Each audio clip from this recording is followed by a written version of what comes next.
Tampil di hadapan pendukungnya, Sumsel United bermain percaya diri saat menjamu pemuncak klasemen grup 1 Garuda Yaksa FC. Tuan rumah mendominasi laga dan menciptakan sejumlah peluang berbahaya. Gol penentu kemenangan baru tercipta menit ke-86 lewat Kahar Kalu. Skor 1-0 bertahan hingga akhir laga.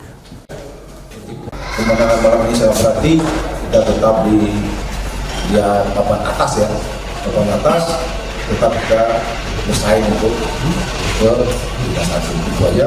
Sebenarnya banyak peluang yang mungkin bisa kita konversi menjadi gol, ya. Itu pelajaran besar buat kita. Tambahan 3 poin membuat Sumsel United tetap bersaing di papan atas. Kini mereka berada di peringkat ketiga dengan 34 poin dari 20 pertandingan, terpaut 3 angka dari puncak klasemen. Nur Muhammad, Kompas TV, Palembang, Sumatera Selatan.